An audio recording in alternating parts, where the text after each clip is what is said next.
우리나라에서 가장 사람들이 많이 모이는 그 장소 중에 하나는 명동거리라고 할 수 있겠습니다. 참으로 사람들이 북적댑니다. 크리스마스 이브날 같은 때, 그리고 휴일 같은 때에 가보게 되면 그냥 그 거리에서 그냥 가만히 서 있어도 사람들 때문에 그냥 밀려서 앞으로 이렇게 갈 정도로 사람이 많습니다.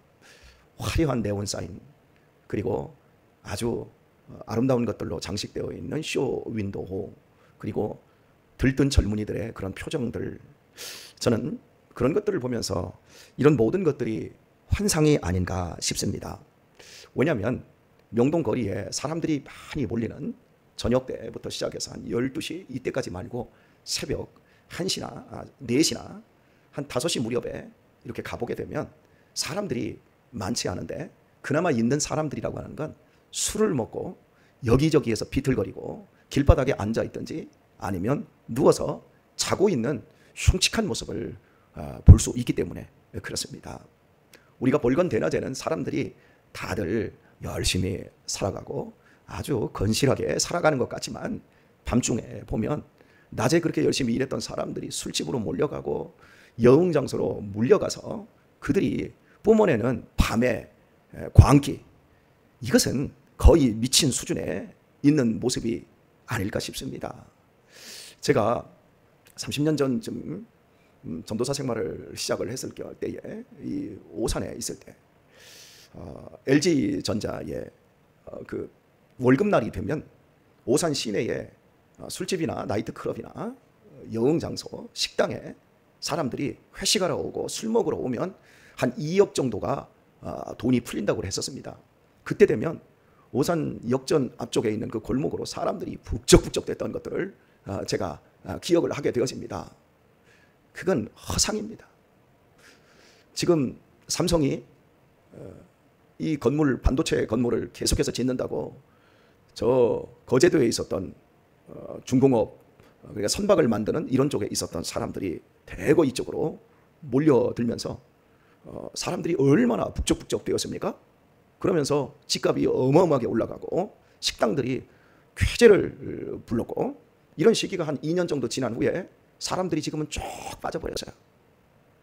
그런데 거제도 같은 경우에는 사람들이 그런 말을 했습니다. 길거리에 지나다니는 것, 강아지도 10,000원짜리를 물고 다닌다 할 정도로 그냥 돈을 많이 쓰고, 왜냐하면 돈이 엄청나게 벌리니까. 그런데 그쪽에 있었던 사람들이 대거 빠져나가고 지금은 동남아에서 급히 공수된 노동자들이 그 줄을 이루고 있고, 통영이라든지 거제도의 경기는 완전히 땅바닥에 추락을 해서 집값이 그렇게 높고 내리지도 않아요. 한번 올려놔 버리면 내려야 되는데, 그런데 거래량이 하나도 없는 거예요. 그래서 황무하게 되어져 가고 있습니다.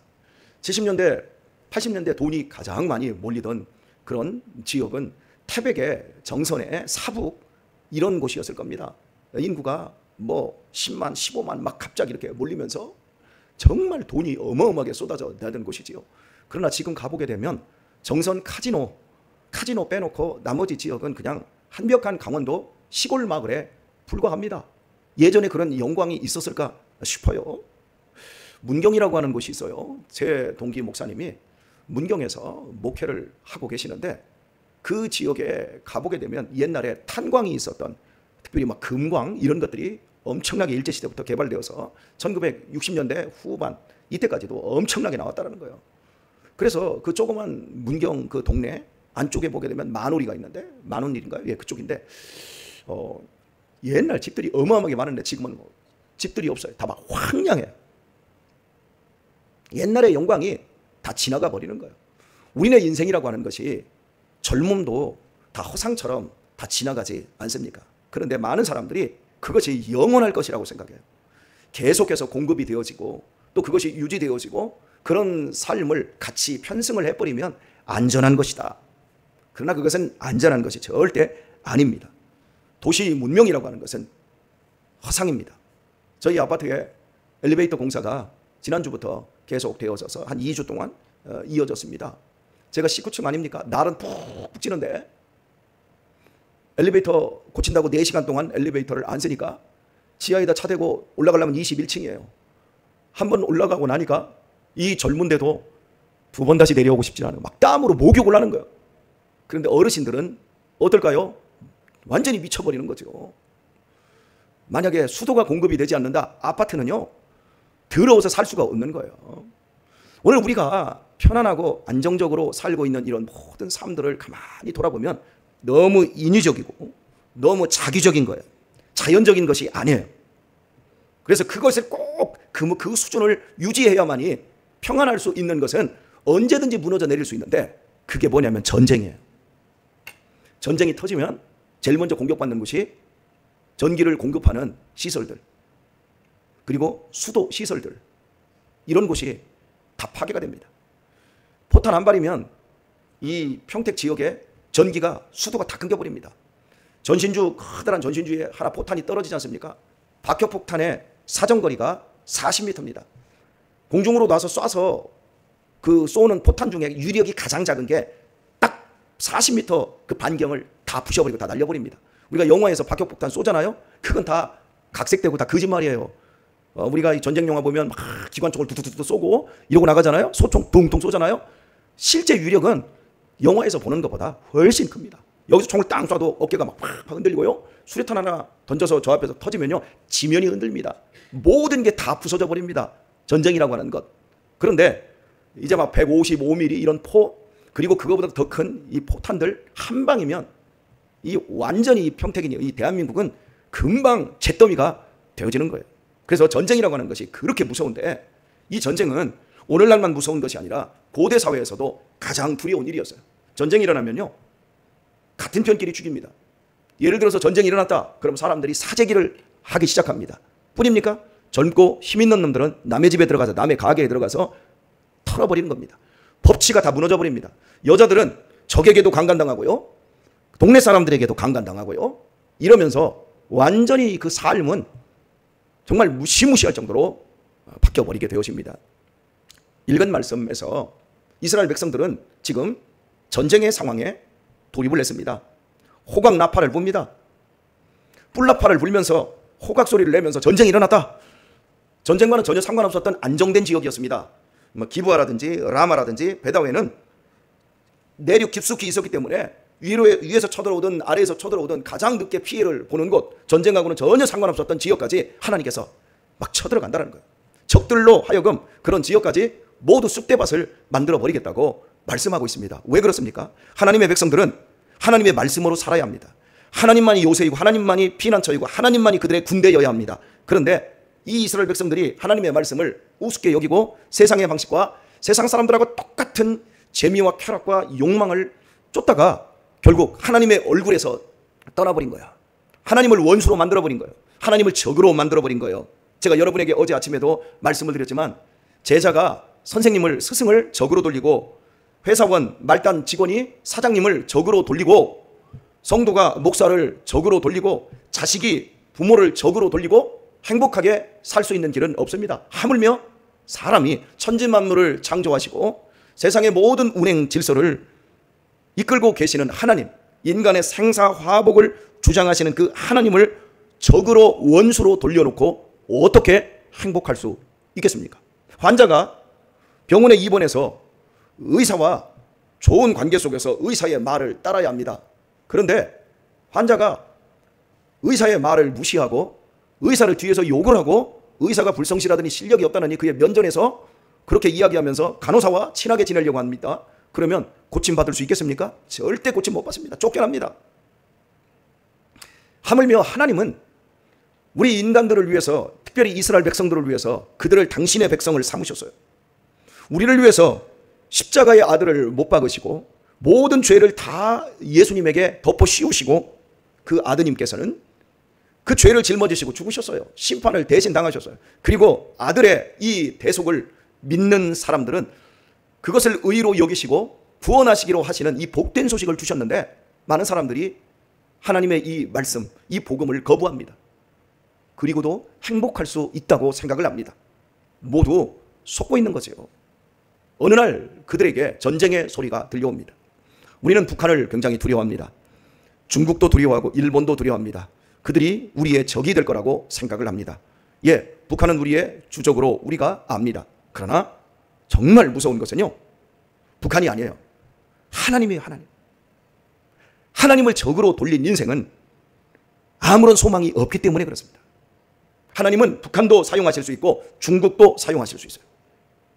하나님은 북한과 우리를 통일시키실 수도 있고, 우리가 사방으로 우겨쌈을 당하여도 거꾸로뜨림을 당하여도 어떤 경우에도 우리들이 살 수 있는 길은 하나님이 열어주실 수 있습니다. 그러나 그분이 닫는다고 하면 열 자가 없어요. 하나님이 우리 편이신데, 우리 편이신 그 하나님을 미련하게도 적으로 돌린 이스라엘의 이 현재의 모습, 반드시 너희들이 안전하다고 여기는 그 삶을 내가 다 무너뜨리고야 말겠다. 그래서 어떻게 하겠다는 겁니까? 마지막 끝절 말씀을 보면 내 얼굴을 구하기까지 기다리리라. 사람이 빼앗기고 무너져 보고 고난을 당해야 하나님의 얼굴을 구합니다. 자식이 한 번도 찾아오지 않다가 자식이 그래도 사과라도 좀 사가지고 부모에게 찾아오는 일은 자식이 아쉬울 때입니다. 아쉬워야 와서 얼굴을 보여주지요. 그런 것처럼 사람들이 하나님의 얼굴을 구하지 않습니다. 아쉽고 힘들고 어렵고 막막해야 하나님께 나와 하나님의 얼굴을 구하고 하나님 살려주세요. 하나님께서 이스라엘 백성들을 사랑하시기 때문에 그들을 전쟁 상황에 내몰아 버리겠다는 거예요. 그래야 돌아오니까요. 읽을 말씀을 보게 되면 어제 우리가 마지막 끝부분을 보지 않았는데요. 8절입니다. 깨우쳐 소리하기를 베냐민아 네 뒤를 쫓는다 할지어다. 이게 무슨 말이냐면 앞부분에서 이렇게 지금 나가고 있습니다. 기브아에서 나팔을 불며 라마에서 호각을 불며 베다웬에서 깨우쳐 소리하기를 다음은 네 차례다. 누구 차례요? 베냐민 네 차례라는 거예요. 지금 적들이 이제 쳐들어오고 있어요. 전쟁 상황으로 돌입을 해서 모든 게 지금 황무하게 되어지고 있는데 막 순서가 있는 거예요. 여러분 예전에 저 북방 세력인 중국 세력들이 쳐들어오면 압록강을 넘어왔어요. 압록강을 제일 먼저 넘어오면 신의주라는 곳을 만나요. 신의주에서부터 이제 평양까지 막 신의주에서 황주 이제 이쪽으로 해서 또 평양까지 막 진격해 옵니다. 그리고 평양에서 넘어서 개성으로, 그리고 개성에서 한양까지 막 달려 들어오지 않습니까? 그런 것처럼 예를 들면 이렇습니다. 아, 신의주가 떨어졌대. 아, 그럼 이제 황주네. 아, 황주가 떨어졌대. 야, 평양성을 지켜내라. 그런데 다음은 평양성 차례라. 그 다음에는 한양이래. 지금 전혀 피해를 예상하지 않은 베냐민이라고 하는 이 지파를 주목해서 야, 다음은 네 차례다. 예전에 대구 동신교회 목사님, 서북교회 목사님이셨을 겁니다. 이상원 목사님이라는 분이 한번 재밌는 이야기를 한번 하셨어요. 제 아주 오래전 기억인데요. 토요일에 이제 학교에서 예전에는 반갱일이라고 해서 오전 수업만 하고 가지 않았습니까? 근데 이 친구가 이제 목사님이 어린 시절에 반장이었던 거예요. 그래서 토요일까지 늦게 남아서 이제 선생님 도와주고 막 이렇게 환경미화 심사하고 할 때 있었던 거예요. 그런데 이 선생님이 야, 내일도 나와라. 일요일에도 나오라고 한 거예요. 그러니까 나는 일요일에는 교회 갑니다. 못 나오겠습니다. 그러니까 반장이 선생님 말을 거역하니까 굉장히 이제 괘씸하게 생각을 해서 야, 하나님 그런 거 없어. 이제 그렇게 이제 얘기를 한 거예요. 그러니까 하나님 계십니다. 이러면서 이제 어린 이제 반장하고 이제 막 선생님하고 논쟁이 붙은 거예요. 그러다가 이렇게 얘기한 거예요. 선생님, 애들이 잘못하면 많이 때리시지요. 그런데 선생님이 애들이 잘못하면 때릴 때마다 때리기 전에 어떻게 하시죠? 선생님이 때리기 전에 먼저 이렇게 교탁을 딱딱 치면서 야, 말 안 들으면 이렇게 맞는다? 이런 걸 이제 먼저 몸으로 보여주잖아요. 선생님한테 그렇게 얘기를 했어요. 그러면서 저기요, 벼락 맞은 나무 있지요? 저 벼락 맞은 나무 왜 맞은 줄 아세요? 그러니까 야, 벼락 쳐서 맞았지. 그러니까 저요, 선생님이 계속해서요, 하나님 안 계시다고 하고 나 교회 안 보내면요, 저거 선생님한테 벼락 치려고 저기 지금 저 나무에 지금 벼락이 떨어진 겁니다. 어쨌든 그런 비슷한 얘기를 하셨어요. 제 기억에 지금 온전하다면 좋겠는데 그런 비슷한 얘기. 여러분, 다음은 네 차례라는 거예요. 우리 주변의 사람들이 지금 쓰러지고 있어요. 우리 주변의 사람들이, 내 또래 사람들이 암으로 쓰러지고요, 뇌출혈로 쓰러지고요. 그럽니다. 그런 걸 보면서 우리는 내 양심 속에서 야, 다음은 내 차례 아니야? 생각이 들어요, 안 들어요? 제가 종종 설교를 하면서 우리 가족에게도 설교를 그리 했었고, 그리고 제 이모님 형제들, 이모부, 이모 돌아가셨을 때 제가 설교의 끝부분에서 이제 이모님, 이모부님 돌아가셨고, 이제 아버지, 어머니 다 돌아가셨으니까 이제는 우리 차례입니다. 제가 그렇게 설교를 했어요. 제가 종종 그렇게 여러분의 가정에서도 제가 장례가 나면 그렇게 설교합니다. 그게 현실이에요. 우리 민정탁 장로님께서 마지막 이 세상에서 마지막 날을 보내실 때 우리 성도님들 여러분이 찾아가서 함께 마지막을 시간을 보내지 않았습니까? 그때 함께 예배도 드리고 했을 때 제가 마지막 인사를 좀 나누십시오라고 했을 때 우리 최병문 권사님께서 장로님을 막 부여잡고 장로님 먼저 가세요. 막 우시면서 장로님 고마웠어요. 감사했어요. 장로님 먼저 가 계시면 저도 따라갈게요. 그렇게 막 우시면서 인사를 했어요. 여러분, 우리 앞전 분들이 다 가고 있어요. 우리 남순복 권사님 가셨고, 손한순 집사님 가셨고, 우리 민정탁 장로님 가셨고, 다음은 누구예요? 줄줄이 사탕이에요. 우리는 순서를 모르지만 하나님은 이미 순서를 알고 계세요. 기브아에서, 라마에서 베다웬으로, 다음은 베냐민 지파의 경례다. 지금 말씀하고 있는 거예요. 여러분, 우리 내면 안에서 들려지는 하나님의 음성을, 양심의 소리에 귀를 기울일 수 있어야 돼요. 여기에 예민하게 반응할 수 있어야 돼요. 이제 우리 얼마 안 남았습니다. 혹시 기분이 나쁘십니까? 제 형제들과 함께 모임 자리에서 예배를 드리고 제가 마지막에 제 형님과 저희 큰 매형이 이제 72인가요? 되시는데 딱 인사를 시켰어요. 대표로. 따라서 하세요. 형님, 매형. 그 다음에 처남 하세요. 그리고 매형 하세요. 그랬더니 처남, 매형. 그 다음에 이제 얼마 안 남았어요. 그렇게 인사를 시켰더니 안 해요. 그리고 이제 매형께서 하시는 말씀이 아직 그래도 많이 남았어요. 이렇게 말씀을 하세요. 제 매형께서는 권사님이세요. 감리교회 권사님이신데 그렇게 말씀을 하더라고요. 그래서 제가 그런 말을 했어요. 우리들이 믿지만 가장 결정적으로 천국을 안 믿습니다.